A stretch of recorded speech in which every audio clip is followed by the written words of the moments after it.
The first one was on mediation. It was held on the 19th of May, and we look forward to organizing some others. And today, we have a very distinguished and representative panel of eminent speakers, as well as a highly respected co-host and moderator. And now, if you allow me, without further ado, I would like to hand the mic to Mr. Michael Spindelecker, Director General of the International Center for Migration Policy Development.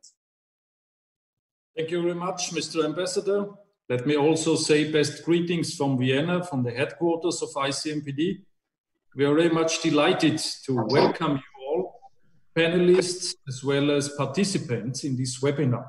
I think this is a very timely initiative, because if you have a look to media, and you will find something about situation of migrants today in all these host countries, you will not find a lot of discussion at the moment.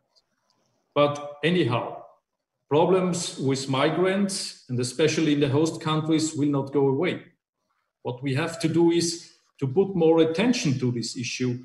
And I think it is a very good initiative taken by Turkey, and especially by the Minister of Foreign Affairs, Mr. Cavusoglu, that we are now drawing attention to this issue.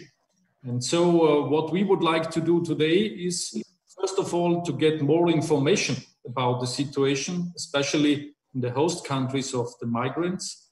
And second point, to get a feeling for the necessary steps forward that have to be taken. So it is really a great pleasure for me to thank Turkey as the host of this initiative together with ICMPD, and especially for the leadership of the foreign minister in this case, to discuss in 2 rounds what is going on, migrant situation in the host countries. So in the first round, I would like to ask our ministers as well as the commissioners and the excellencies for a general statement to get the feeling about information. And in the second round, I think we should deepen the discussion, so there will be specific questions to our participants on the panel. What I would like, of course, to start with is our host, the Minister of Foreign Affairs, Mevlüt Cavusoglu of Turkey. Your Excellency, we would like to hear about your initiation of these meetings and about the situation in Turkey in special. So, Your Excellency, you have the floor. Thank you. Thank you very much, Excellencies, my dear colleagues, distinguished members of the civil society, NGOs and academia, dear participants. Thank you all for accepting our invitation. Let me congratulate my dear brother Fuat Hussein, new foreign minister of our neighbor, brotherly country, Iraq. And I would like to thank him for joining us today, even though it was a short notice for him. And I thank ICMPD for co-hosting this event with the Antalya Diplomacy Forum. The pandemic has affected us all. No country is spared. We realized once again, though in a bitter way, the importance of effective international cooperation in the face of global crisis. Given the severity and the global nature of the pandemic, Turkey took early action in expanding help to others. We have so far been able to meet the demands of 125 of countries out of 135 that requested. And we will continue our aid effort. Dear friends, we have been underlining the importance of cooperation to protect refugees and other displaced persons as the most vulnerable groups in the face of the crisis. Thanks to our efforts, special references were made to those groups in the joint statements of various organizations, including the G20, MICTA, OAC, and Turkey Council. Indeed, the pandemic posed specific challenges for the displaced people. First, aid efforts towards refugees were hampered due to the closure of borders, disruption of global manufacturing, distortion of global logistic and supply chains. Second, border closures obstructed asylum applications. We have yet to find a solution to this problem altogether. Third, inclusion of displaced persons in already distressed national healthcare systems has become even more difficult. Fourth, they became more exposed to virus. The crisis has revealed the importance of early information campaigns. Last but not least, refugees are deeply affected by the economic consequences of the COVID-19. In addressing these multidimensional challenges, we need an inclusive, sustainable, and stronger international action. We could first start with short-term remedies, including cash assistance programs to ease the impact. However, more sustainable solutions are needed for the long-term economic recovery of refugees. We also need to pay special attention to well-being of the most vulnerable of the vulnerable by taking special measures for the elderly, women, and people with disabilities. Education is a key area in dealing with displaced communities, as the pandemic disrupted the efforts of this vital area. In that regard, the No Lost Generation strategy has gained importance. And this is the initiative of the UNICEF. And how can we actually deal this issue? Bearing in mind that refugees already had limited access to education, we must ensure they benefit from distance learning opportunities like their peers. How can we achieve these goals? The answer is through effective international cooperation. We should adopt a multi-stakeholder approach to unite our efforts. In addition to countries, private donors and companies should also be on board. The United Nations Global Humanitarian Response Plan is a successful illustration of such cooperation. The Global Compact also offers strong guidance in protecting refugees by promoting equitable burden and responsibility sharing. COVID-19 is no exception. We can make better use of the Compact. Support to refugee hosting countries is necessary now more than ever. There is no room for donor fatigue, particularly at this time. I am sure my colleagues from Jordan, Lebanon, Iraq, and Pakistan, as large refugee hosting countries, will concur. We cannot carry this alone. We need solidarity. With the help of the UNHCR, we can generate best practices with respect to the protection of refugees during and after the pandemic. Finally, the international community must support safe voluntary return of the refugees. To this end, we are happy to work with Lebanon, Jordan, Iraq on the return of Syrians. So far, we had 2 meetings, and we hope to continue our cooperation together with the neighboring countries. We also had high-level meetings on the same topic with the UNHCR. We wish to continue this valuable cooperation as well. Before concluding, I should commend the efforts of the United Nations Secretary General, the High Commissioner for Refugees, Mr. Grandi, who is also with us today, and the WHO Director General, Dr. Tedros, for their efforts. As stated by the Secretary General, the world is only as strong as weakest. It is indeed high time to do our best for the weakest. Thank you very much. Thank you very much, Your Excellency, Foreign Minister Cavusoglu from Turkey. What we take with us is the need for international cooperation, as you mentioned. You have been talking about the neighboring countries, so I'm very much happy to welcome the Minister of Foreign Affairs of the Kingdom of Jordan, Ayman Safadi. Your Excellency, you have the floor. Thank you, sir. Good afternoon to all of you. Great to see so many colleagues and friends here. And I want to start by thanking my dear brother Mevlut for convening this very, very important and very timely meeting. And I want to thank Natalia Diplomacy Forum and the International Center for Migration Policy Development for making sure that we get together today and for organizing this event. And I would also like to welcome our colleague, Dr. Farid Hussein from Iraq. I believe this would be his probably first regional participation since he assumes his responsibility. Congratulations, dear friend. Honored to have you here. And as I explained, we stand by you, and it is key that we continue to work together on mitigating many of the challenges that we face. So best of luck, and we are all behind you in your battle against terrorism and in your effort to rebuild Iraq. International cooperation on refugees is a must during normal times. During a pandemic, it becomes more so. They are, as my dear brother Midlet said, they are among the most vulnerable groups, and it is essential that we provide them the same care that we provide our citizens as we tackle this pandemic, because as many of us have said, the virus will not stop at the border of a refugee camp or at a country.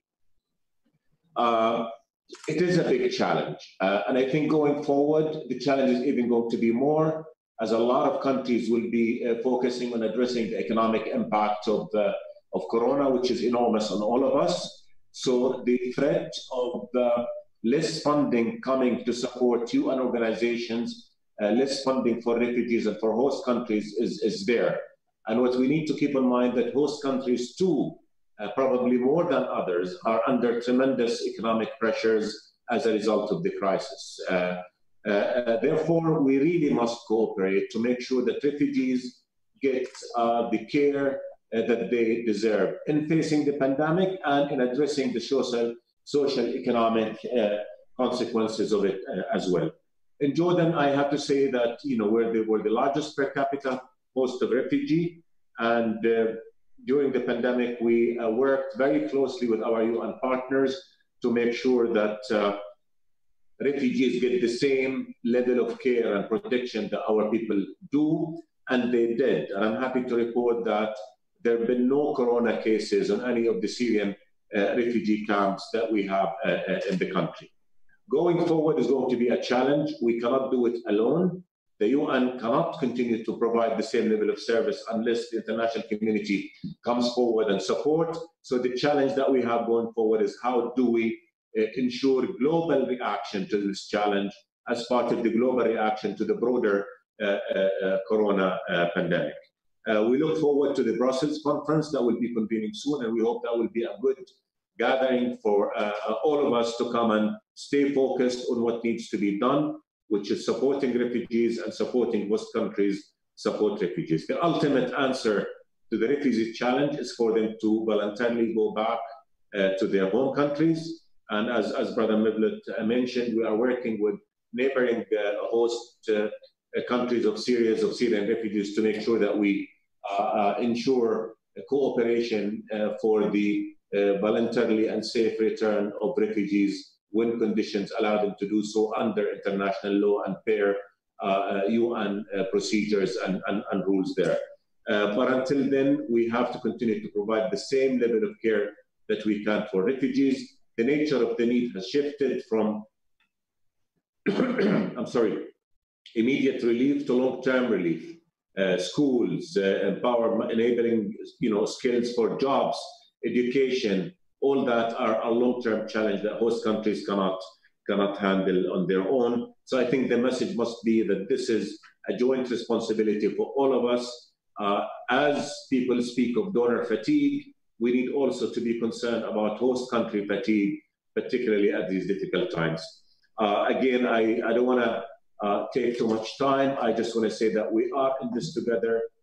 We will continue to do everything we possibly can to provide for refugees, ensure they have a decent, dignified life until they're able to go home. But until that happens, we need the support of all our friends and partners in the international community. And I need, before closing, to offer the Kingdom's condolences to all of you on the victims of coronavirus. So God bless you all, and thank you so much again for this opportunity. And I look forward to being able to meet you all in person again and meet face to face. Thank you so much. Thank you very much, Your Excellency, for this most interesting information. And I would now like to invite the Minister of Foreign Affairs of the Republic of Iraq, His Excellency Fuad Hussain, to take the floor. Please, sir.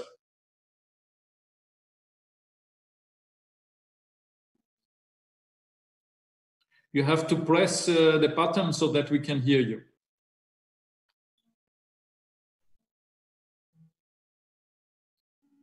Mr. Hussain, you can't hear me?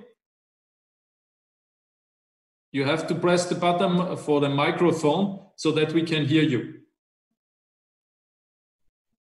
It's not working. So could you please press the button or ask your assistants to do it for you?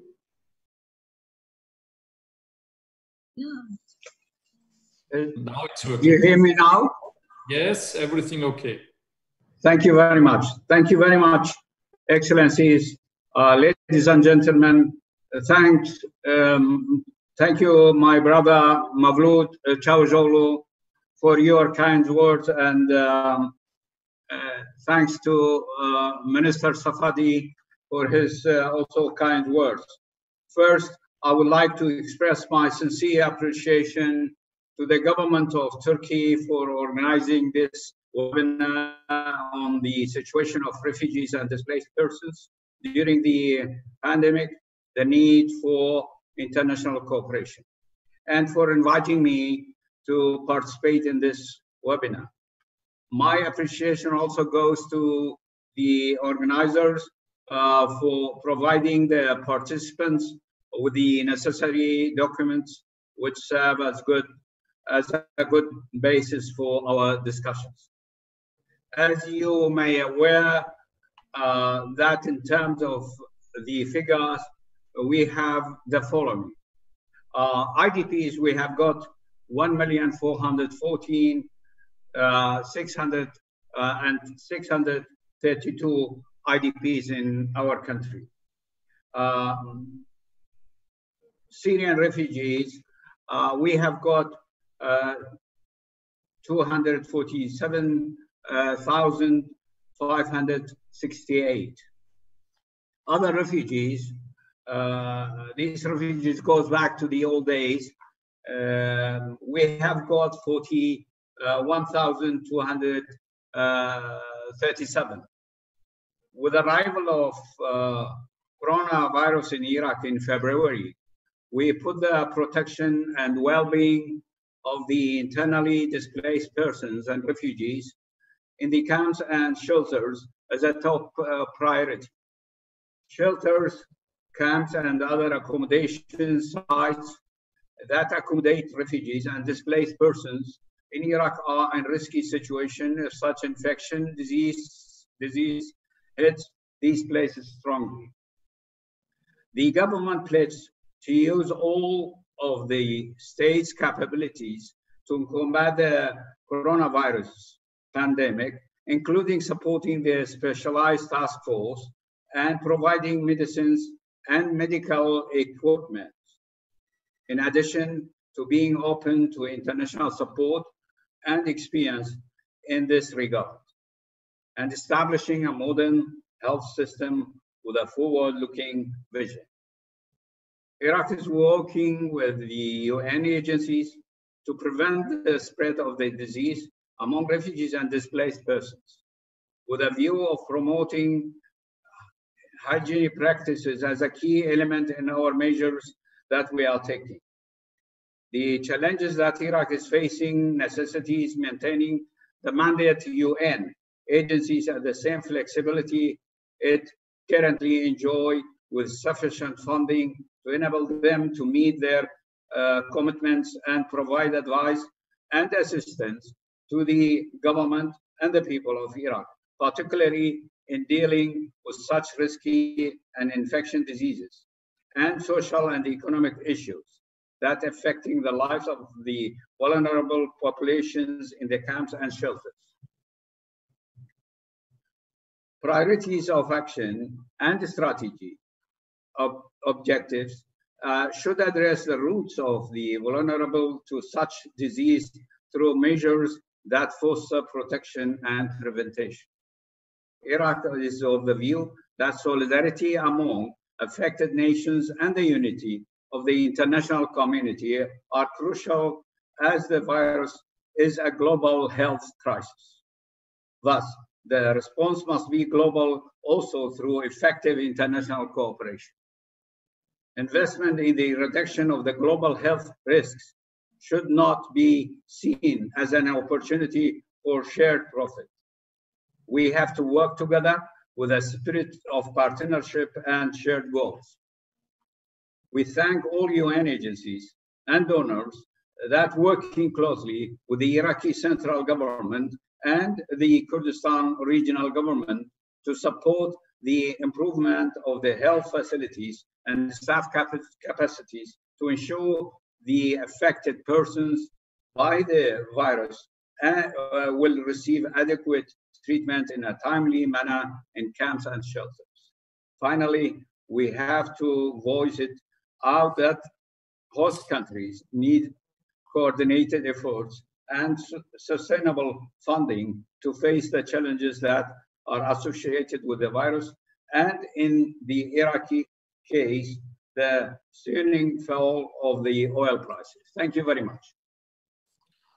Thank you so much, Your Excellency, for your information concerning Iraq. And I would now like to turn to our next country. This is Lebanon. And I am very much happy to welcome the Minister of Foreign Affairs and Immigrants of the Lebanese Republic, His Excellency Nassif Hitti. You have the floor. Thank you. First, I'd like to extend my thanks to my good friend, the Minister of Foreign Affairs of Turkey, and to see old friends and meet new friends. This is a very important occasion for us. Let's try to turn what I consider a very serious challenge at the global level, represented by the pandemic of coronavirus, into really a challenge of working together, of focusing much more on international cooperation, on enlarging, extending international cooperation, as well as deepening it in all fields. We need to respond globally and collectively and in strong coordination among ourselves against this matter. Lebanon has been facing a worrying situation, economic situation before the pandemic, and with the pandemic, it tended to become much more dangerous. But thank God we were able to a certain extent to face up successfully with countering and containing the negative repercussions of such spread of this pandemic. And in general, we are, as you know, hosting over 1 million, almost 1.5 million of Syrian displaced, plus we have Palestinian refugees, and this is also a very important responsibility for us, but also for the international community to help us in this respect. We are the densest, probably, country, as much as I know, for displaced people and refugees in the world. That's a burden that we carry, but we might break down under that burden, and we need always to reach out to friendly countries, international and regional organizations to work together.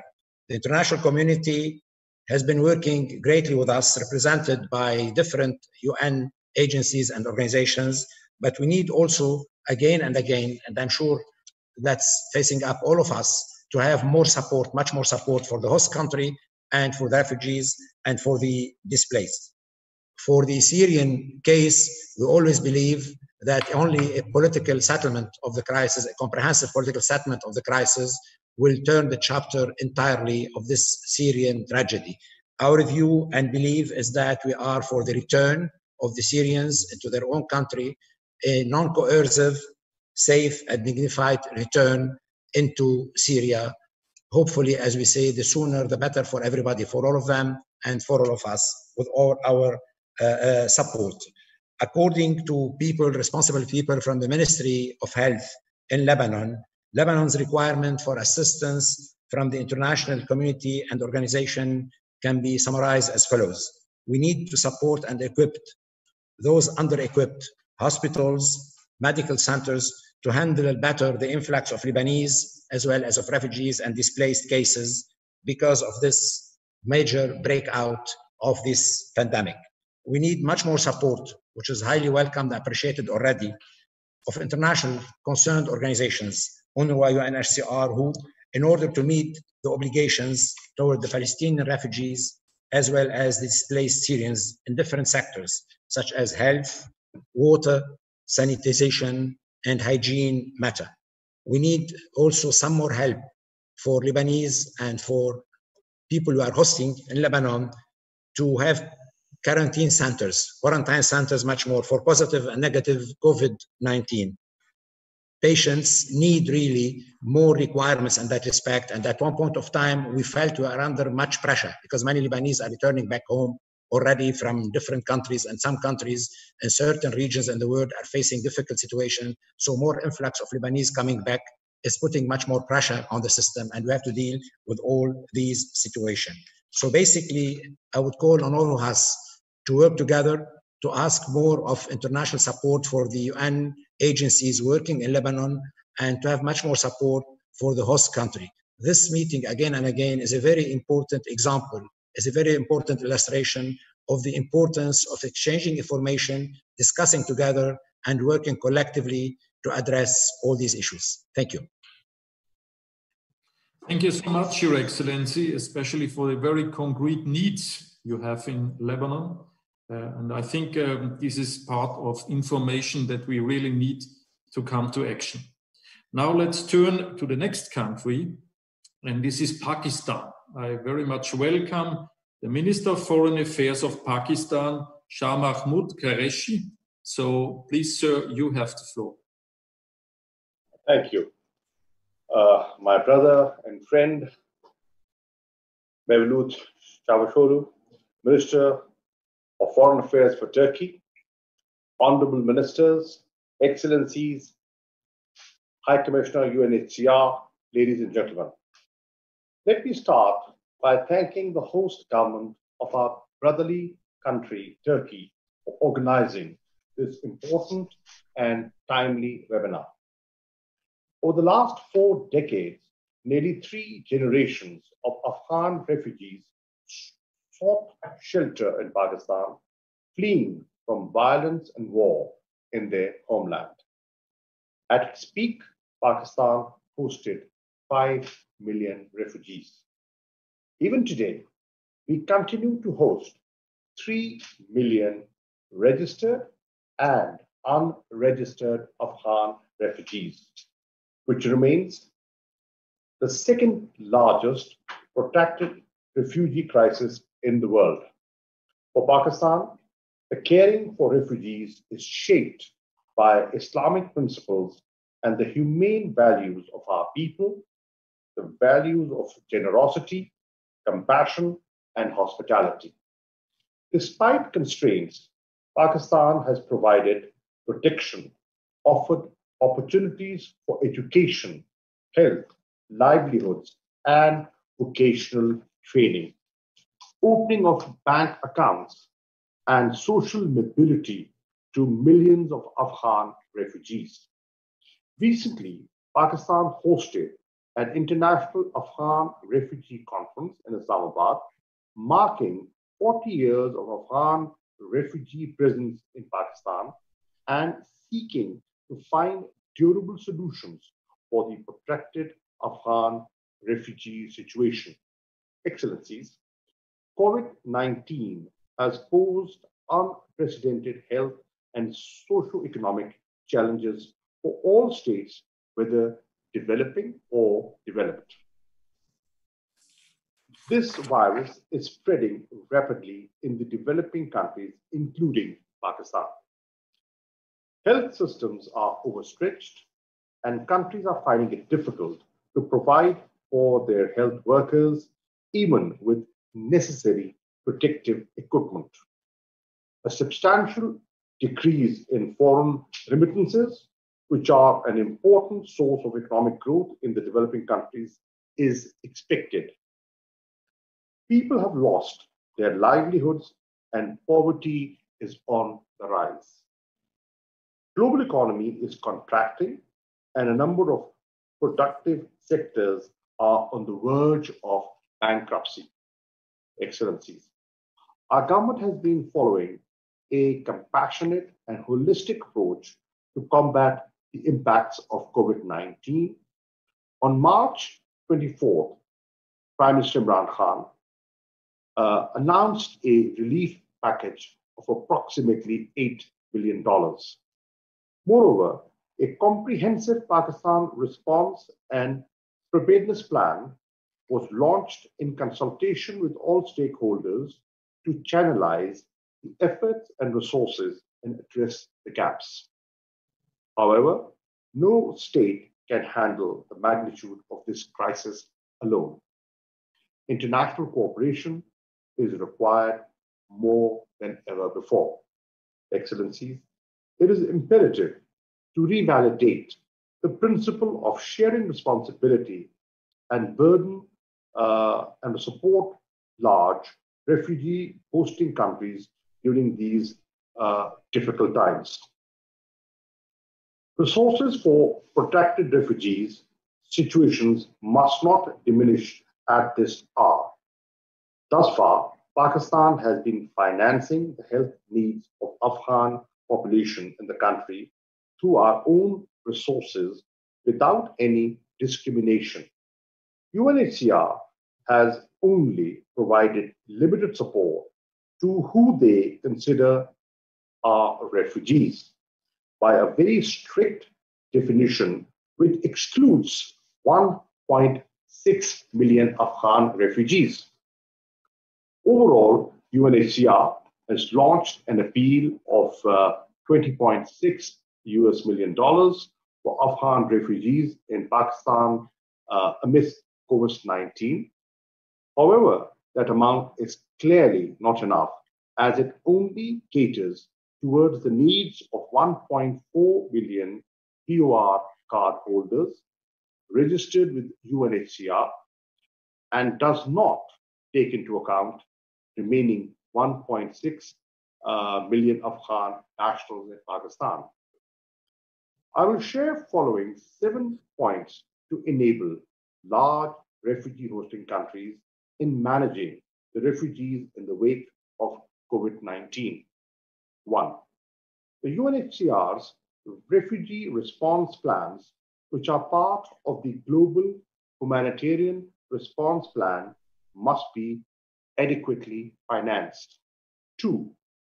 While coping up with COVID-19, the regular support of the international partners must not diminish. 3. Provision of liquidity and necessary fiscal space through stimulus packages and debt relief for large refugee hosting countries. 4th, supporting the services infrastructure in the host communities and countries, considering that those are overstretched due to COVID-19, are being utilized by both refugees and host communities. 5th, immediate provision of testing kits, PPE equipment, sanitizers, masks, isolation facilities, ventilators, ambulances, and necessary medicines and equipment.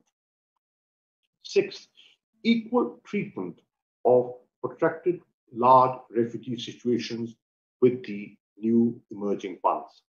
7th, ceasing of any hostilities or conflict and ceasefire in the countries of the origin of the refugees to stop further displacements. Moreover, the work on creation of pull factors for return and reintegration of refugees must continue. Excellencies, virus does not differentiate on the basis of nationalities, race, religion, ethnicity, or color. Similarly, the virus does not discriminate between who UNHCR considers as refugees. Such an approach is inherently discriminatory. It is time to exhibit the true meaning of leaving no one behind. I thank you all. Thank you very much, Your Excellency. especially for sharing with us a list of measures from the point of view of Pakistan. But now, after these 5 foreign ministers, I would like to turn to European Union, and I have the great pleasure to welcome the Commissioner for Home Affairs, Her Excellency Ylva Johansson. So, Madam, please, you have the floor. Thank you very much, Excellencies, ladies and gentlemen. I thank you very much for this invitation to this important forum, in particular Minister Çavuşoğlu and ICMPD. We must work together to fight the pandemic and its consequences. A global challenge needs a global response. Only together can we bring about recovery. Only together can we help those that will suffer most from the virus, those who were already in a crisis before the virus struck. Vulnerable people such as migrants, refugees, and internally displaced persons. It has been encouraging to listen to you all and impressed on your impressive response that you've been able to do in these host countries during this pandemic. In times of crisis, we must stick together and we must stick to our values. COVID or not, everyone has the right to apply for asylum and should have full access to their rights. Mobility and border restrictions need to respect human rights. International law, including the principle of non-refoulement, countries must continue to readmit their own nationals while safeguarding their health. The Commission issued guidelines to EU member states to make sure procedures continue and rights are respected, whether it comes to asylum, returns or resettlement. Despite the difficulties caused by the virus to our healthcare and economy, we are on track to carry out the relocation of 1,600 unaccompanied minors from the overcrowded camps on the Greek islands to other member states. One thing the corona crisis has done is to show all of us how much migrants contribute to European economy and society. Refugees all over Europe volunteered to fight the virus. Governments are mobilizing migrants and refugees to work on farms and in healthcare. On average, 13% of key workers in the EU are immigrants, born outside their member state. Their sacrifice had opened many people's eyes to the fact that migrants are part of us and not part of them, that migration is something normal of all times and that we can manage. This crisis can only be tackled if we all, as one global community, work together, demonstrate solidarity and share responsibility. The first Global Refugee Forum in December 2019 demonstrated the value of such approach very clearly. The EU responded immediately to the UN call for a global response. The President of the Commission organized a pledging conference on the 4th of May for developing a vaccine that reached 7.4 billion euro. What worries me in particular is in this global crisis are the living conditions of many refugees who are now suffering a crisis on top of a crisis. That's why we set up a total EU response of 20 billion euro to help people in partner countries already suffering from crisis and conflict. 20 billion euro from the Union and member states together as Team Europe to make sure the virus doesn't make a bad situation even worse. We will support healthcare and provide socio-economic support, not only for refugees and internally displaced persons, but also for host communities.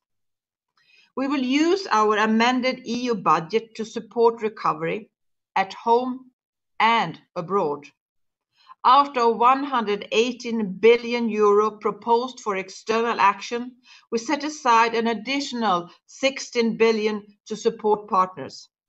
At least 10% of the future neighborhood development and international cooperation instrument should be spent on migration. And concerning migration, Turkey is a key partner based on the EU-Turkey statement of March 2016. The European Union is committed to implementing the statement. We have mobilized 6 billion euro to support healthcare, schooling and basic need for Syrian refugees in Turkey. Turkey and the European Union are working together to face the virus as neighbors should.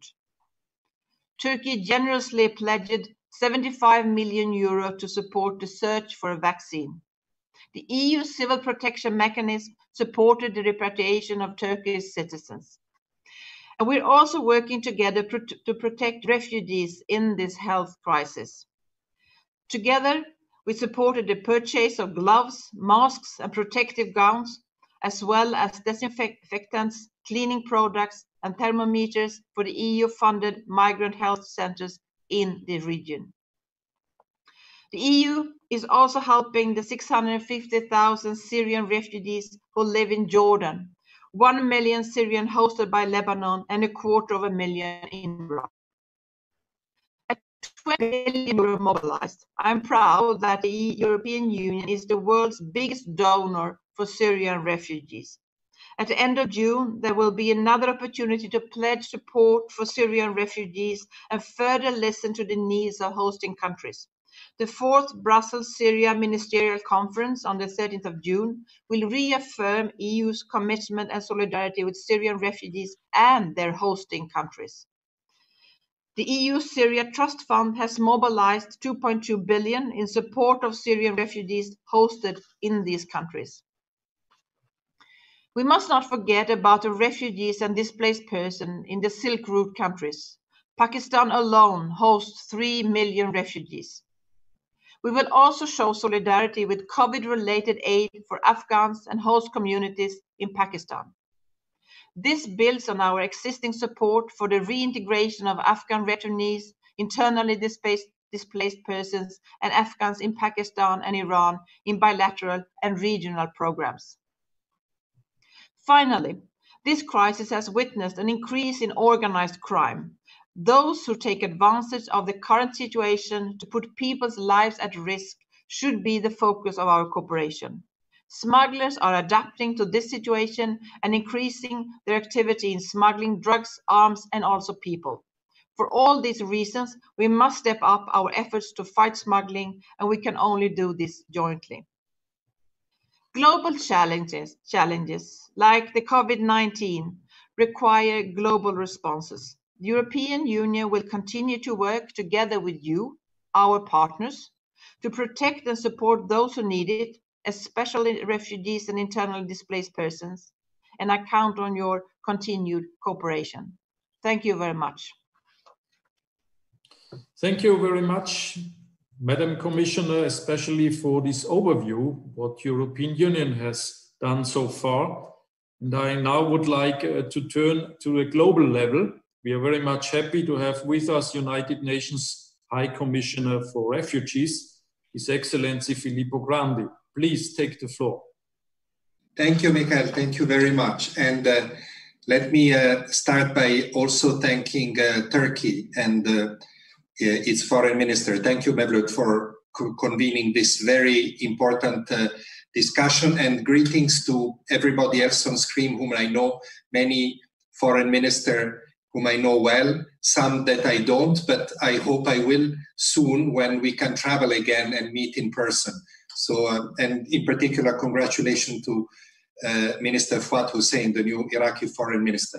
You all represent countries that are close partners, as many of you have mentioned, to my organization, to UNHCR.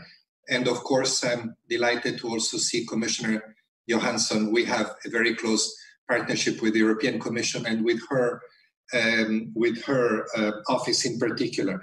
I think Mevlut is so timely to have a discussion on this topic, because there are so many other priorities that are being put on the table in respect of coronavirus and the response to the pandemic, that it is important to remind to all that this dimension, refugees, displaced people, but also communities hosting them, as many of you have flagged, must not be forgotten. And it is a very good opportunity here. This is what technology allows us to do, to thank the representatives of the host countries that are participating in this conference. You are all major host countries that have rendered an enormous global service to the cause of refugees, and it is a useful reminder of the support that we can and we must continue to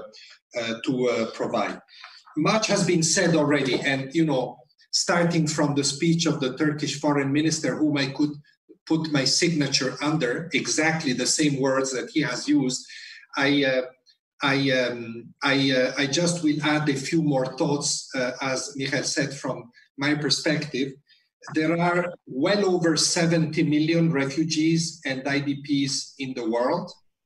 And, in a few days, it will be World Refugee Day, in fact, next week. So as every year, we will issue our new figures. I am not allowed to share this. It's embargoed till that day. But I can tell you that there will be a steep increase once again from last year's figure. And 90% of these people are in countries that are low or middle income countries, often in situation, as has been flagged, of fragile economies and, in this context, fragile health systems. With regard to the pandemic, COVID is, of course, spreading. We'll hear from Susanna from WHO later, I'm sure. It is spreading also to these countries, although, touch wood, and thank God in particular, we have not seen very catastrophic outbreaks of COVID, as Ayman, as the Foreign Minister of Jordan, flagged, in refugee context. But of course, we must, as WHO reminds us, we must keep our vigilance very high and very strong, both in camp situations, but, and this is the more frequent situation in your countries, where refugees live in the community, not in camp, but in the community with the local population. One appeal that we have made from the beginning of the pandemic to all host countries is include refugees and displaced people in your responses. You have included them. I think it's important that the world knows that host countries all over the world have included refugees in the health response, and this needs support. UNHCR and its partners do what they can with the resources that we have to help you with the response. As was flagged, we participated in the successive UN appeals, the global humanitarian response plans. The share that we had, about $250 million in the first plan, was fully funded.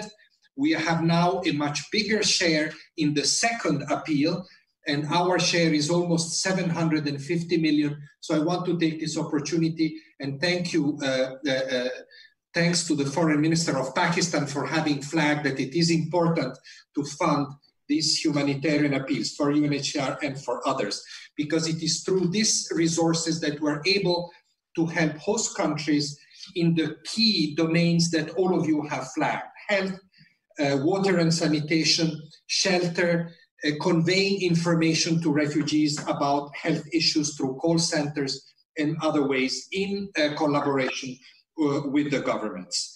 And, donors have responded very well so far. I want to thank Ylva Johansson and the EU. For example, the EU gave us 10 million euros for the response in Pakistan, but also for Syrian refugees in the Middle East, and other donors did the same. Besides the health aspect, I want to conclude with 2 points. One is to flag that I always say, even if there is not yet a health emergency related to COVID-19 and to refugee situations, we already have an emergency of livelihoods.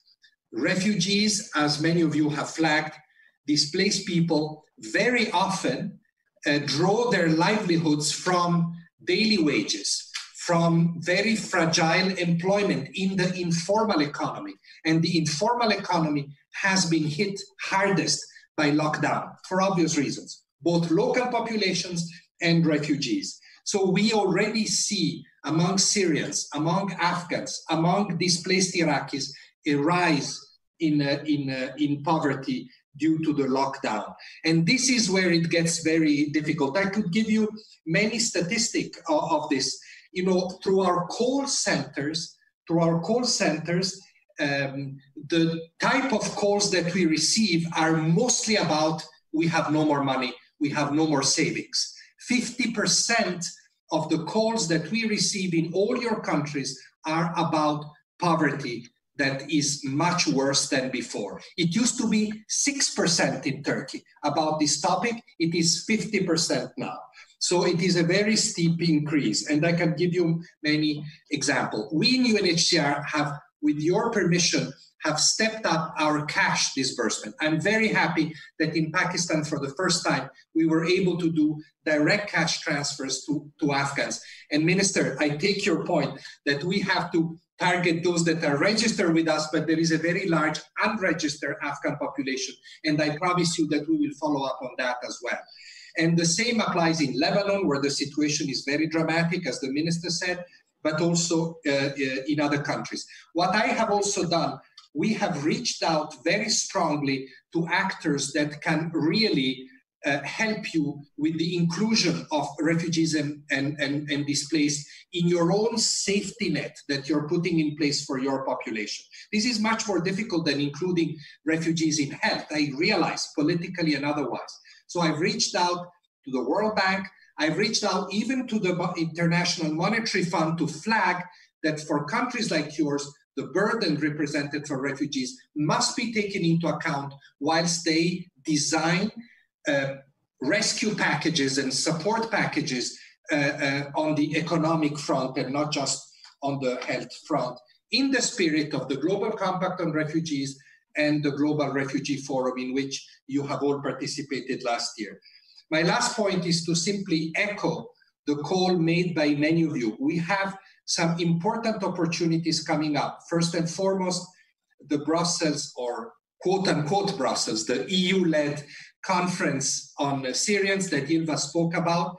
Very important that we continue to remind donors, as Mevlut said, this is not the time for donor fatigue. Even if Syrian refugees, this is what, the 10th, 11th year that we go out and ask, they are still there. And we must help host countries, especially now at the time of pandemic. Please count on me to be a very strong voice, and on the Secretary General to be a very strong voice in this respect. We must also continue to promote the platform that we launched at the Global Refugee Forum in support of Afghan refugees in Pakistan and in Iran, if I may add, and remind that this is a particularly sensitive moment where this platform needs to be supported. And finally, just to say that whilst on the one hand, we are worried about how COVID could cause further population movement, let's not forget that 30% of the people arriving in Europe from the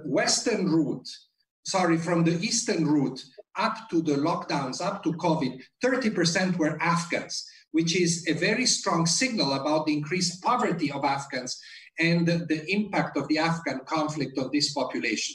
So it is important to remember that. At the same time, I completely agree with all of you, both in terms of Syrians and Afghans, we need to continue to remain focused on the solution. And the best solution is voluntary, safe, dignified return to their countries. Therefore, much as we help host countries, we need to invest politically and in humanitarian and development terms inside Syria and inside Afghanistan to create the conditions for return.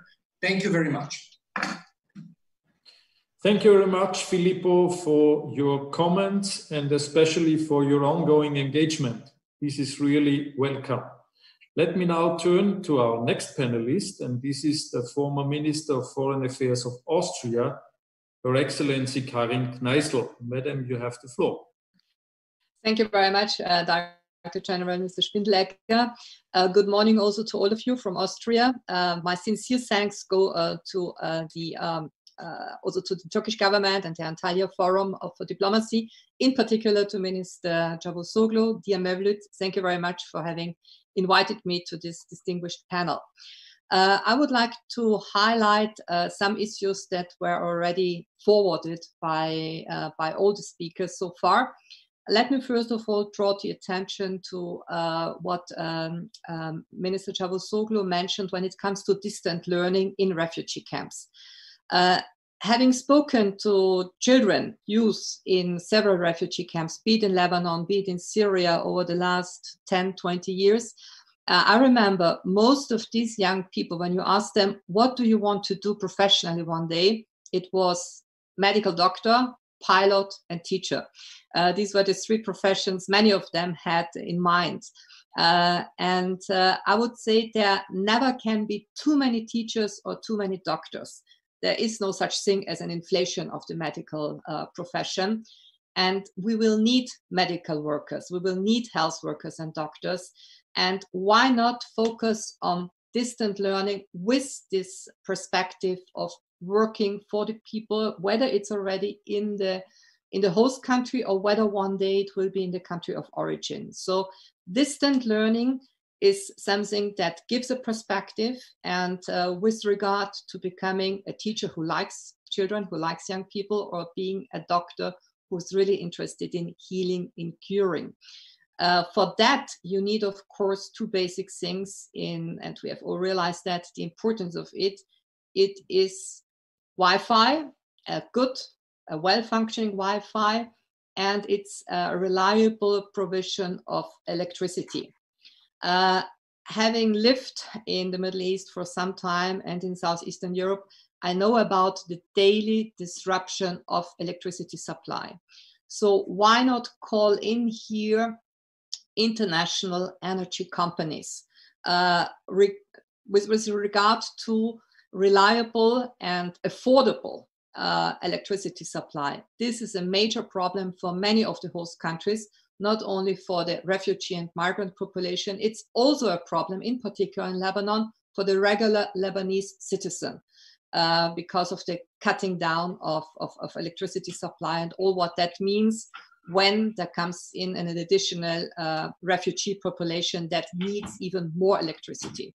So regular electricity supply and a well-functioning, a very efficient Wi-Fi, these are main things, I would say, for this very important project of making it happen in a larger volume, distant learning for the young, and not only for the young, but also for the adult population to create for themselves a perspective, an anchor, and not being isolated, not being in an idle situation of not having anything to do.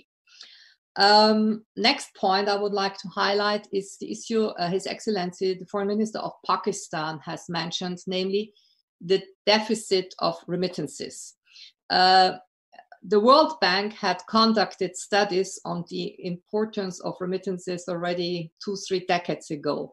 We all know that remittances, in terms of moving people out from extreme poverty to some sort of modest income, play a very important role. The remittances expats send home, in particular also from the Middle East, from the petrodollar income, so to say, are missing these days, and there are many reasons to that. One is the low oil price, and the stop in oil construction and service sector in some of these commodity-rich countries.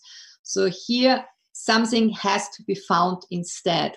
How to provide the expats who are on the move, who send home an important part of their salary in order to have their extended family move on, continue, get out of extreme poverty. How that can be achieved, I have no idea, but the fact that the remittances are missing and that the absence of remittances will lead to most probably even more migration, as His Excellency the High Commissioner Filippo Grandi has stated, I think is something to bear in mind. And the World Bank warnings when it comes to the contraction of the world economy up to 10% maybe for this year gives us a pre-taste of what still might come in terms of more poverty, unfortunately. The United Nations Secretary General Antonio Guterres called for a global ceasefire at the beginning of the pandemic. So far, this has not been heeded. It has not been heeded in Yemen. It has not been heeded in the Middle East. And one can only hope that this common fate we are in will somehow make people think about the rationale to heed the calls for a ceasefire. The next pandemic, in my eyes, is simply just around the corner. The World Economic Forum had in its 10 global threats to global security over the last years always the threat of a pandemic. Nobody thought of a coronavirus, but what has been repeatedly mentioned, and this is still a risk that we face, is bacteria which are resistant to antibiotics. And this medical threat, I believe, could even be much worse than the medical threat that we have right now. So antibiotic-resistant bacteria, which could provoke sepsis, terrible diseases, amputation from a tiny accident that you have from a tiny operation. These are still with us. And here I think investment in healthcare and not austerity programs in closing down hospitals, as we had seen over the last years. Whenever austerity programs were introduced, be it by the International Monetary Fund, be it by the World Bank, be it by EU institutions, when we look into countries like Spain and Italy, why did we have the health crisis in Spain in particular? It was also due to the absence of a health system that had been to a certain extent downsized because of austerity measures. So keeping an efficient health system and the ideal of studying medical services, I think this is something that should be continued also for young people who are in the desperate situation of living in a camp for displaced or refugees. Let me conclude simply by expressing my sincere respect for all the countries that have joined today's debate, which are traditional host countries, whether it's Turkey, whether it's Lebanon, whether it's Pakistan or Iraq. All your countries, and Jordan, of course, all your countries have been first front countries. And I think the fact that you have been hosting so many millions of people who were looking for a new home is not only due to your geographic proximity to many crises and wars, but it's also due to the simple fact that hospitality and the tradition of receiving people and taking care of them is a tradition in your cultures. And I can only express my sincere respect how all of your societies have been handling that, because I know this is not this is a daily fight also with the majority population of citizens who have their problems then with the migrant population. So many thanks to the ICMPD and to the Turkish Ministry for Foreign Affairs for having invited me. And I do hope that some of the ideas I've just spelled out might be of some concrete use. Thank you very much. Thank you very much, Madam Kneissl, for your statement. And I now would like to turn to our last panelist. And this is the Deputy Director General of the World Health Organization, Her Excellency Susanna Jakob. You have the floor, Madam.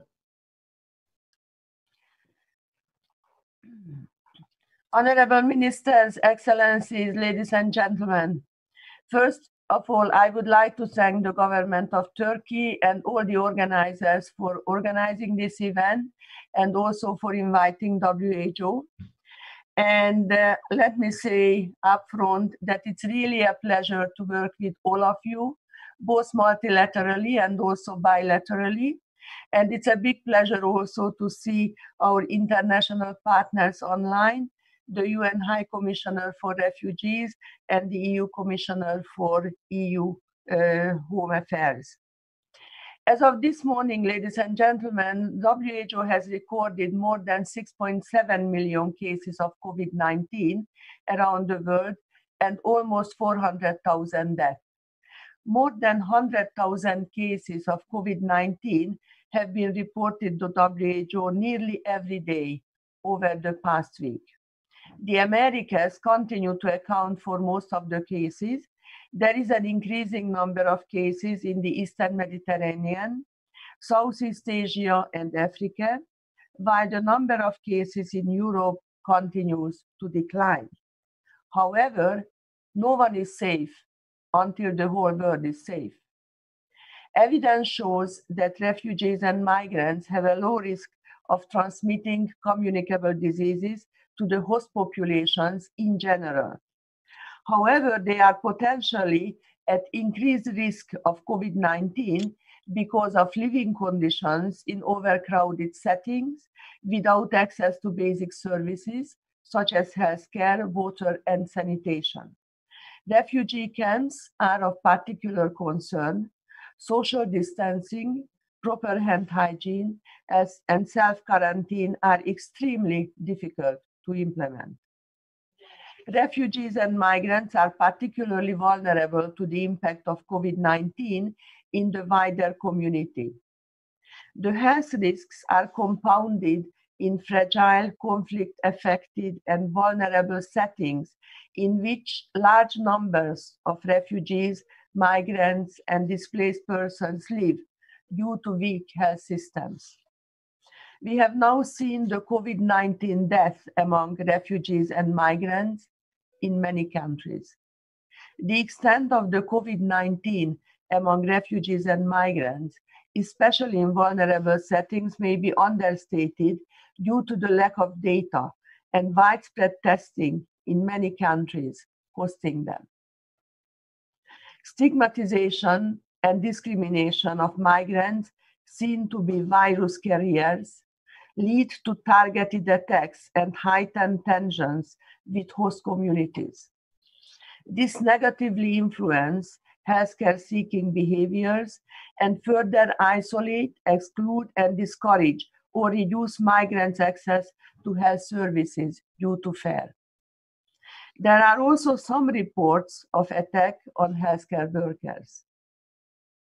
Countries must take a comprehensive approach, find, isolate, test, and care for every case, and trace and quarantine every contact by maintaining essential health services, including for refugees and migrants.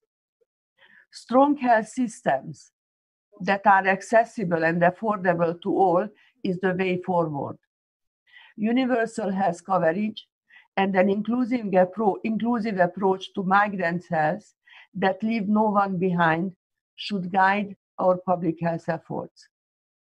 We need to uphold the rights of health, the rights to health, address discrimination and stigmatization. We need to save lives through effective and inclusive prevention, response, and recovery approaches, and move towards universal health coverage with inclusive and equitable access for refugees and migrants. There should be no forced return and detention or refugees refoulement based on fears or suspicion of COVID-19 transmission. In most high-income countries, migrants make up a large share of health workers. The number of foreign-born doctors and nurses in OECD countries grew by 20%. Regardless, health systems today rely on migrant health workers. In particular, migrants are disproportionately employed in pandemic response frontline occupations, meaning migrants are more likely to be on the front line of COVID-19 response than other healthcare workers. Concern over skill levels and over brain drain was raised in the past, but the current COVID-19 situation is proving that many of these barriers can be overcome. A strong international agreement that goes beyond looking at supply between countries must be part of any future vaccine plan. It will be a tall order for the ACT accelerator to provide a clear direction and come up with a stringent metrics and conditionalities to ensure equitable access of vulnerable populations to the new tools. For this to work for refugees and migrants, any such efforts must be threefold. Delivery in difficult settings, including humanitarian situations, targeted and culturally appropriate delivery for refugees and migrants in mainstream health services, and provision of vaccination for hard-to-reach refugees and migrants, such as irregular migrants who would normally be reluctant to access services. Finally, solidarity, cooperation, whole of government and whole of society action mitigating socioeconomic impact is of paramount importance, and no one country can manage COVID-19 alone. In this, we need both national unity and international solidarity to defeat this most dangerous virus and to protect also the migrants and the refugees. No one is safe until the whole world is safe. This is a global challenge, as the Commissioner also said, and it needs a global response. And we have to be in this together. Thank you for your attention. Thank you very much, Deputy Director General of the World Health Organization, and thank you to all the panelists for this first round. So what we have learned out of this, I think, was, first of all, it is a need that we have to see that pandemic brings a lot of additional challenges, especially to those countries that are hosting refugees and migrants today. Secondly, all the different countries will do a lot, of course, to contain the pandemic, but it should not be limited to citizens. We also have to offer all these services and measures to the migrants as well as refugees. And third, of course, we have to facilitate access to protection for the globally displaced persons, also in times of severe crisis. So a need for international cooperation is really there, and I think we are now ready to deepen a little bit the discussion and to go to the details that my colleague and co-moderator, Ambassador Karagöz, will ask our panelists. Please, I would like to hand over to you. Thank you so much, Mr. Director General. I sincerely thank honorable guests for their general remarks. It was an excellent summary of the first round. Now we go to the second round, where we hope that we will be able to have more specific views from the panelists about their experiences. And I will immediately turn to Turkey and then Foreign Minister, His Excellency Mr. Mevlut Çavuşoğlu. Mr. Minister, Turkey is the largest refugee hosting nation for many years now. And you have tremendous experience and many good practices for the protection of vulnerable groups. We know that Turkey is very active in international platforms, and Turkey was also among the co-chairs of the Global Refugee Forum in December of last year. And now, if I may, Mr. Minister, what measures have you taken to protect refugees from COVID-19? And what are the challenges ahead? Well, thank you very much for this question. Obviously, fighting the pandemic is a double battle for major refugee hosting countries. Our colleagues also with us today. And those refugee hosting countries have to protect both their own population and the refugees at the same time. Turkey has completed the first phase of the battle against the coronavirus, and the pandemic is now under control. And we have entered the second phase, which we describe as regulated social life. Our success in the fight against virus and West's experience with refugees in the last 9-10 years help us in easing its impact on the refugee communities. Thanks to our strong healthcare system, we have been able to provide free healthcare to everyone, including refugees. Once we realized that COVID-19 will turn into a pandemic, we immediately introduced additional regulations in temporary accommodation centers or camps, where we host today around 60,000 Syrians. And all residents and personnel were trained to protect themselves and others against this pandemic or infection. And centers are sanitized more frequently. Hygiene and sanitation kits were distributed in large amounts. Restrictions were imposed on entry to the centers. Raising awareness about the pandemic has been, of course, essential. Together with the UNHCR, I'm very grateful to Filippo Grandi. We launched information campaigns that distributed brochures in different languages. And we provided simultaneous translation services to all foreigners, not only refugees, for their phone inquiries with the Ministry of Health. And the National Call Center for Foreigners continues to provide information on the pandemic to foreigners in 7 different languages again.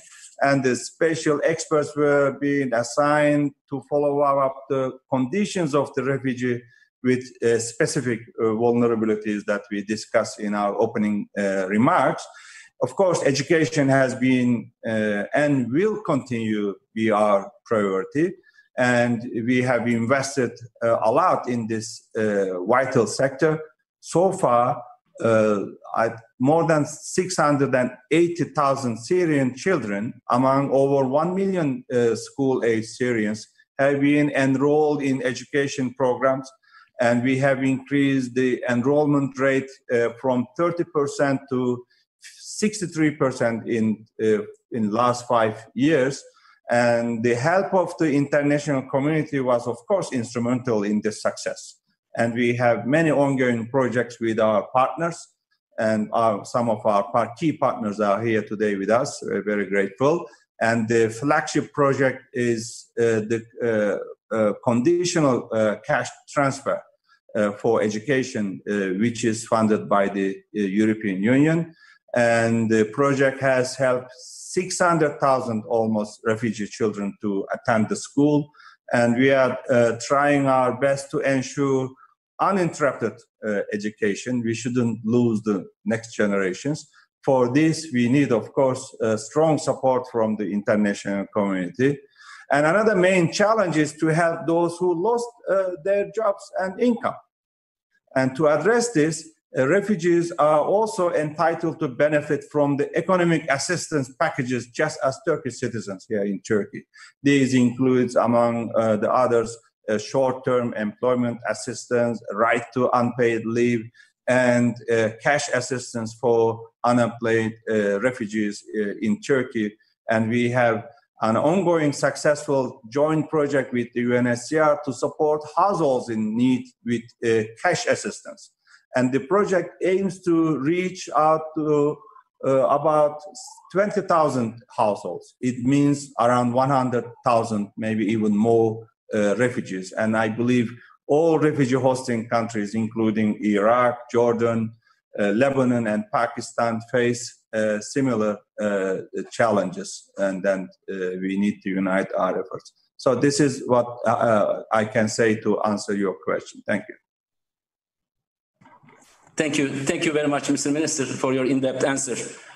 Some of the panelists, some of the ministers had to leave due to their earlier engagements. Now I will turn to another neighboring country, to Iraq. And then, first of all, Mr. Minister, Minister Hussein, let me add my voice to those to congratulate you also for your recent appointment as the Minister of Foreign Affairs. Mr. Minister, Iraq has opened her doors to more than 250,000 Syrians while still coping with considerable internal displacement of its own citizens. You face a double challenge, if I may say so in this respect.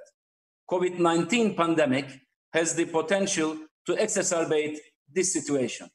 And if I may, sir, in which specific areas the pandemic has affected the refugees and displaced persons in Iraq most? And how did you deal with this challenge?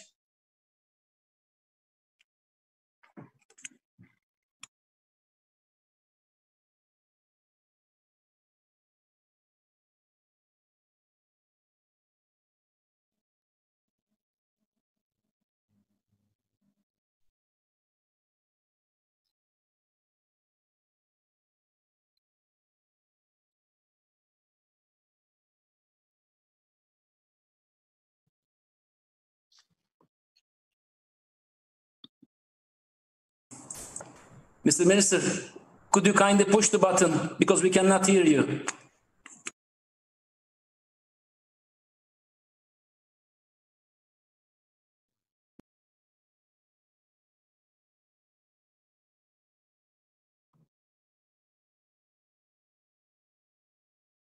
Could you push one more time, Your Excellency?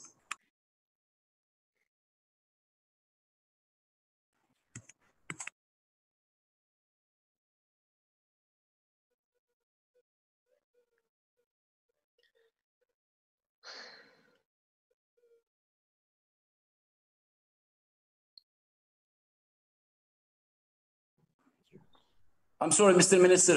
Minister Hussein, we cannot hear you, sir. Could you kindly push your button, please? I'm doing that. Do you hear me now? Do you hear me now? Yes. Thank you very much, Mr. Chairman, for your kind words. In answering your question, I think that the pandemic has spillovers on all aspects of daily life of the refugees and IDPs. It has deepened the plight of people because of the stringent measures to protect public health, especially the elderly, children, women, and people with the special needs. It has affected the right to work and the freedom of movement. In Iraq, we have taken the following measures in the camps and shelters. 1, coordinating between all stakeholders, government authorities, health actors, and security staff. 2, put in place restricted quarantine rules. 3, suspending of the deployment of the IDPs. 4, coordinating with the UN agencies, UNHCR, and WHO on awarenesses raising, provision of medical equipment, and cash assistance. 5, establishing design quarantine areas and equip isolation areas. 6, the last one, enhance the prescribed health protocol in the camps or shelters. These were the measures that has been taken by the Iraqi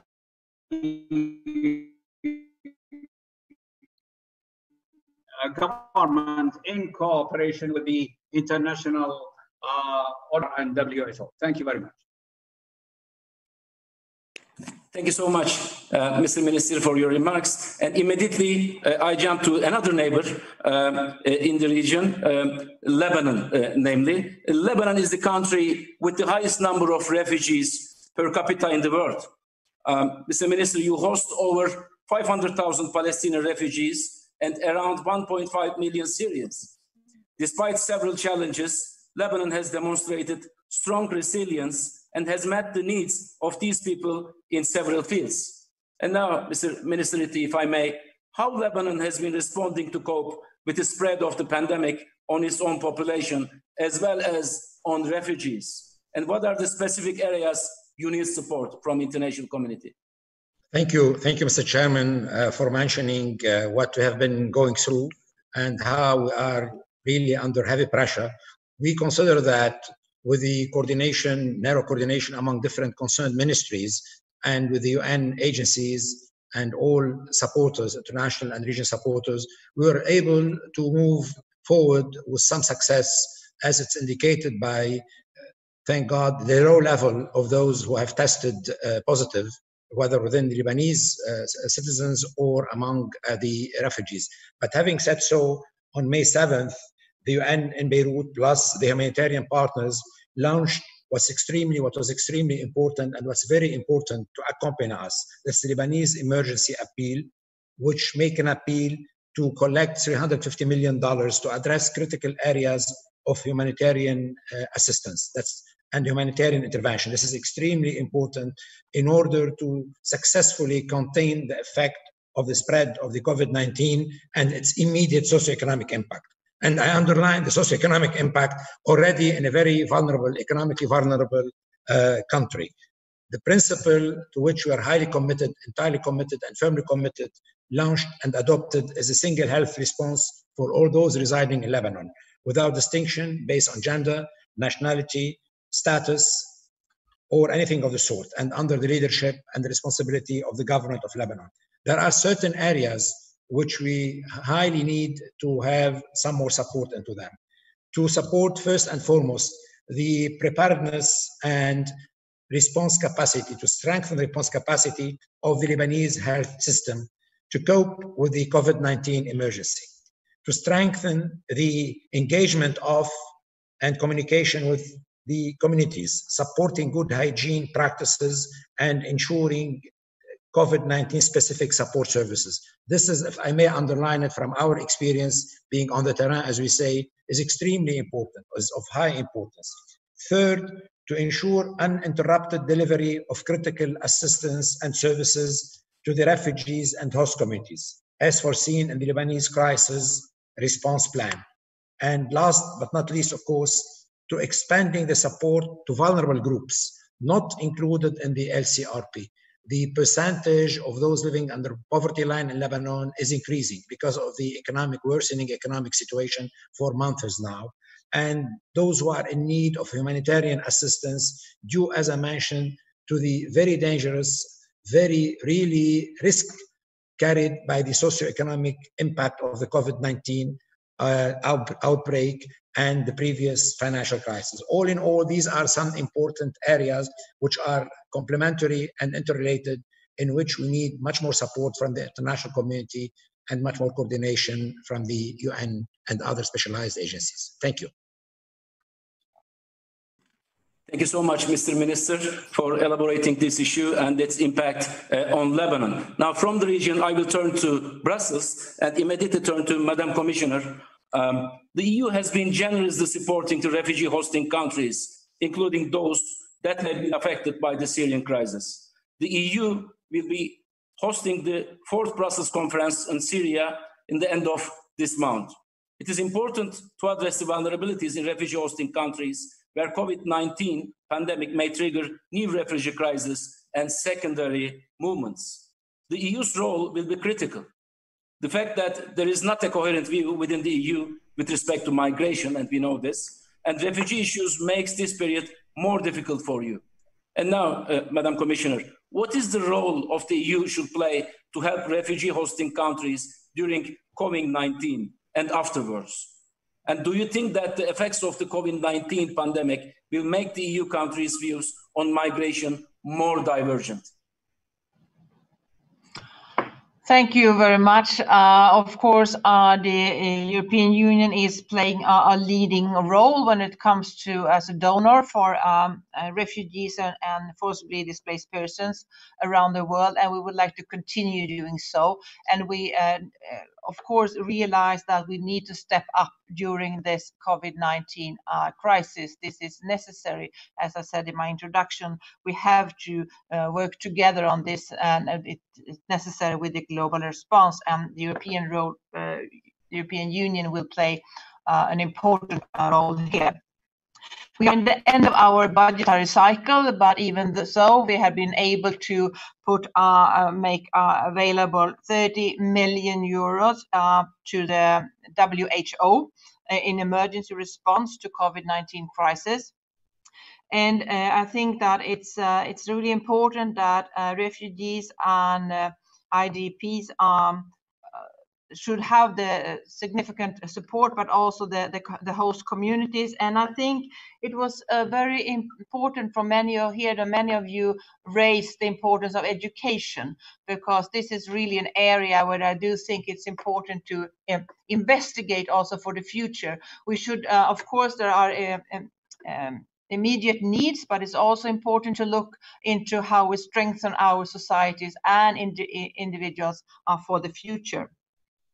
So the European Union, as our part of our migration partnership, we will continue to provide support to refugees and host communities in partner countries around the world, bilaterally and regionally.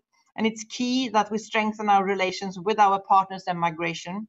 Last week, as an example, the Commission proposed additional support packages, 585 million euros for Syrian refugees in Turkey, and 100 million euro for refugees in Jordan and Lebanon. And that's on top of our existing projects. And we continue to be committed to multilateral cooperation on the issue of forced displacement in partnership with EU member states, international partners, UNHCR, and the UN family. And you asked whether it will be more problematic to find a way forward on migration in the European Union during the Corona crisis. My answer is no. That's really not my impression. More the opposite, actually. That it also shows how much we depend on each other and that we need to work together to get through this crisis and to come out stronger together. EU and its member states are already a leading donor supporting refugees and forcibly displaced persons around the world. EU funding has been a major tool for responding to forced displacement worldwide and to deliver solidarity. And this is also reflected in the Commission's proposal for the next multi-annual financial framework that we recently presented for the years 2021 to 2027. The Commission has proposed to almost triple funding devoted to migration and border management and to set a minimum target of 10% for the Neighbourhood Development and International Cooperation Instrument to be spent on migration. And we continue to count on a solid cooperation with a very good cooperation as we already have with UNHCR to achieve common objectives. Thank you.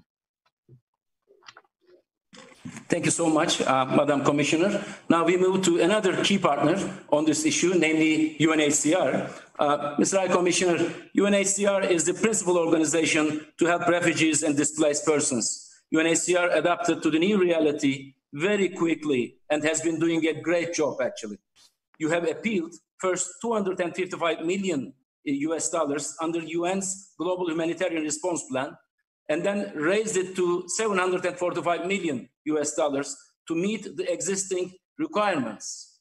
UNHCR's annual budget for 2020 will also be increased. And now, if I may, sir, what should be done to protect displaced from the pandemic in the short and the long run, considering the expected long-lasting impact of the disease?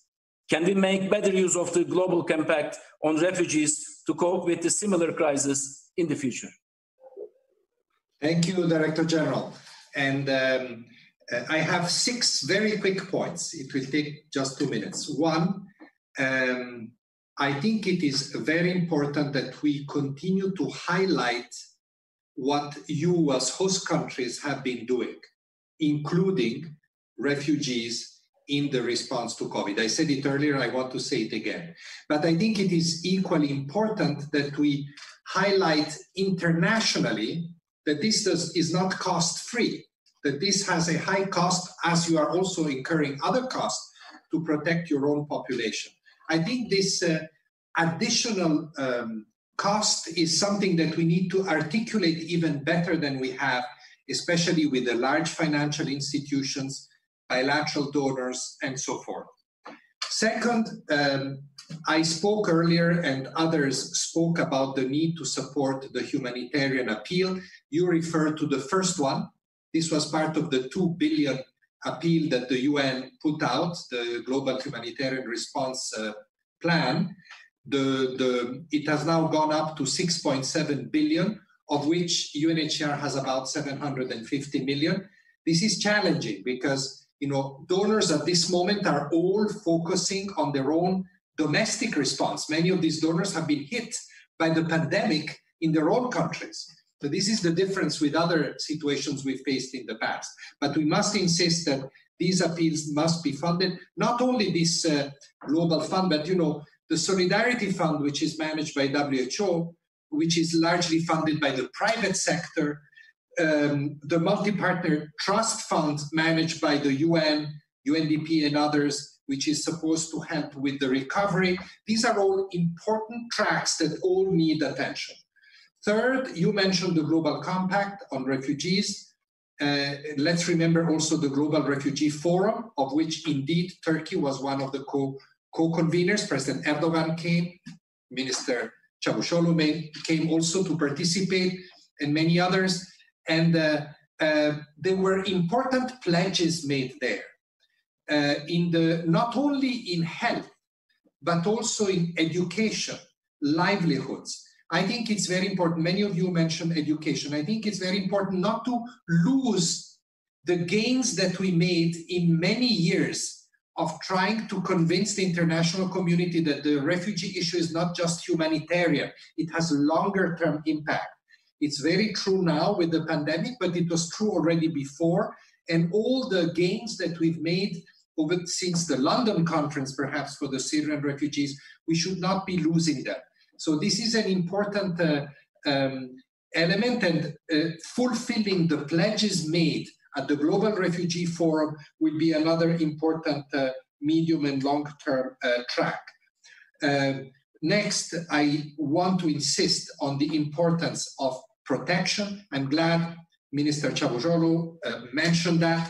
It's not just assistance, it's also protecting refugees, not pushing them back. I want to echo what Susanna said from the WHO angle, and continuing to host them until it's necessary, until they can go back voluntarily, in spite of all the difficulties that the pandemic is posing on all countries. This is extremely important. And finally, I mentioned it earlier, the need to focus on solutions, especially voluntary return. This applies to Afghans in Pakistan. This applies to Syrians in the region. We need to continue to work on that and on conditions in the countries of origin. May I just conclude, Ambassador Carlos, may I just conclude with one point? I think that a lot of what has been said by ministers, by the Commissioner of the EU, by WHO in this conference is very, very important, is very valuable, more than you think.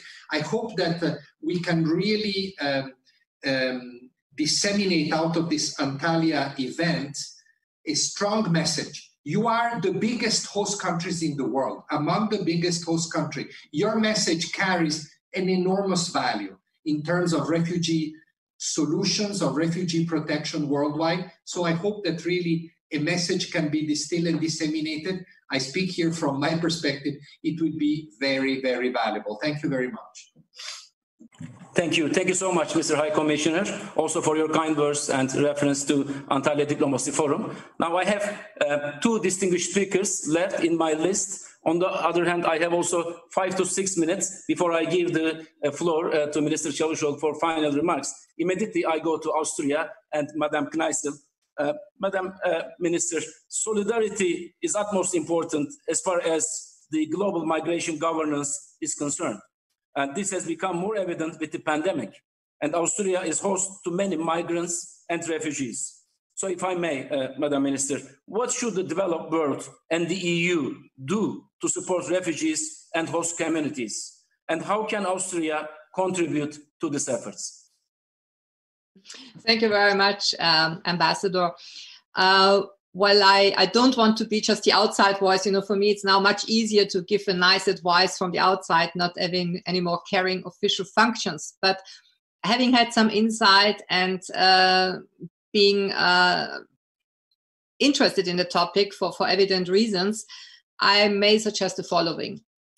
I've seen over the last decades, budgeting is the essential issue in terms of not only having the overall basic budgeting, but we have seen it in various UN organizations that certain programs are often they simply miss the predictable budget. And we have too many linkages, too many, how should I say, conditioning up on the budget. And this holds true for the UN agencies, it holds true for the International Committee of the Red Cross, the Red Crescent, etc. So there has to be much more basic budgeting predictable. Commissioner Johansson said, even so we are at the end of a cycle when it comes to the multi-annual framework of the European Union, the upcoming negotiations, which actually are held, have already been held over the last 2 years. And it will be a major work for the German presidency now to get something done by the end of the year in order to have a predictable EU budget ready by the end of the year, so that being a major donor for all those organizations present here, predictable budget is, I would say, is the key, and to make the conditioning also as predictable as possible, not to change these conditions. I'm fully aware that often it's an internal, a domestic political pressure here or there, certain preferences, but it has to be done in a different way. Now, your question regarding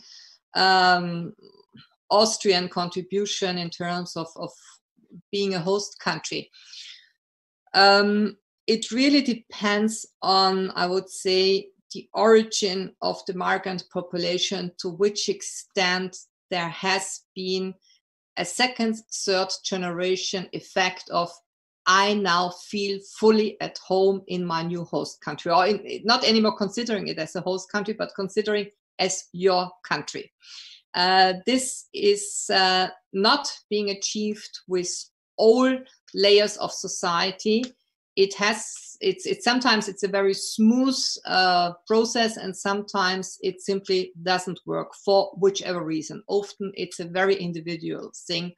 How much do I identify with the country? My parents moved in, my grandparents moved in. And here I think we will face, maybe in the immediate future, even more rifts because of the situation all countries are in now, with this new economic uncertainty, with a rise in unemployment. I'm not very optimistic when it comes to the immediate future of many countries due to this uncertainty.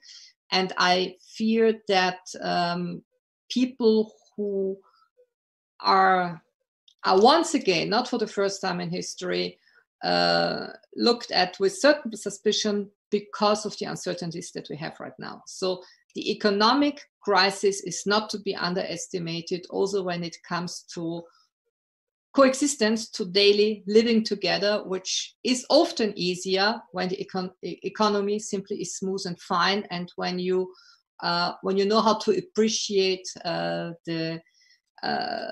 this kind of working together, creating prosperity together. And here we are, I think we enter a more risky phase. Thank you so much, Madam Minister. So before I give the floor to the last speaker, Ms. Deputy Director General of WHO, may I kindly remind that Minister Çavuşoğlu has to rush to another meeting. So if we can wrap up in 2-3 minutes, and then immediately I will give to Mr. Minister for concluding remarks. Madam Deputy Director General, how can WHO may encourage the countries and other stakeholders to work together in a complementary manner to mitigate the impact of the pandemic over refugees and other displaced persons? Well, first of all, thank you very much for this question. And there are a few issues that I would like to highlight here. First of all, we have to make every effort towards increasing the health sector capacity and understanding of the public health implications of refugees and migrants' health across the whole migrationary process. And this has to increase because we don't share enough information, neither on the good practices nor on the maltreatment of migrants. Secondly, we have to communicate more with refugees and migrants about their rights to access of the healthcare system, dispelling the uncertainties and clarifying their entitlements, because this might differ according to the person's legal status.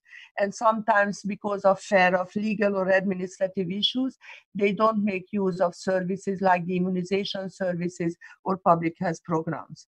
Thirdly, we are now developing the National Strategic Preparedness and Response Plans 2, in which all the countries are involved, which also applies to refugees and migrants.